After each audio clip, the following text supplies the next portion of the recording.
Hi guys! May nabili ako last year pa to eh. Binuro ko lang. Pero nabawasan na. Ito. Nabili ko sa festival mo sa mga trade fair. Sa mga region. Something gano'n.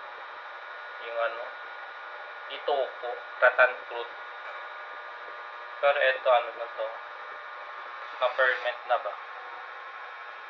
Ewan kung anong tawag sa inyo ng ganito. Pero ang lasa nito sobrang asim na ano. Pero try natin ngayon ulit. Kasi last na trinay ko to, sobrang asim pa rin. Ito siya. Yan. Comment nyo nga guys kung anong pangalan ito sa inyo, sa lugar nyo. Sa amin kasi huway, ganun, ratan. Kung familiar kayo sa ano, yung ginagawang duyan. Ganun, yung bunga nito. Yun. Para siyang balat ng ano ba ito? Ahas. Ito. Sana matamis ito kasi last na tinikman ko noong January kasi na-purchase ko sa nung last year ng December kasi sabi iburo daw ng mga 3 to 6 months. Tingnan natin.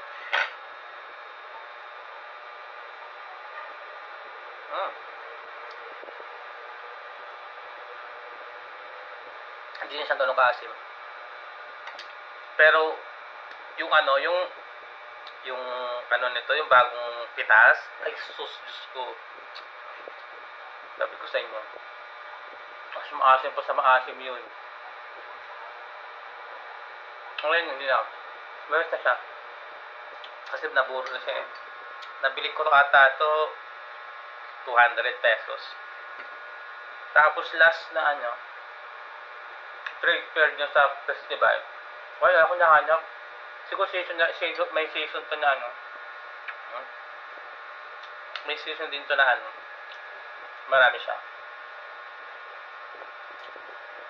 Sarap. Baka yung sabaw niya. Tamis. Alam yung asin tas matamis. Try natin ulit.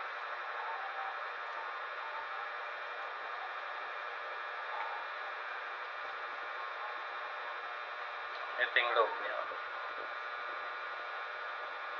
Tapos, kainin mo siya. May buto to sa loob eh. Sarap. Sabi siya ngayon.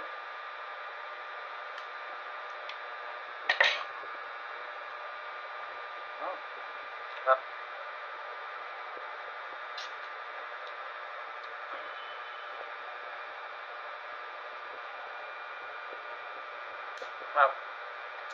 Sarap. Mahilig sa maasim. Mga pickled. Ganyan. Sarap to. Sarap.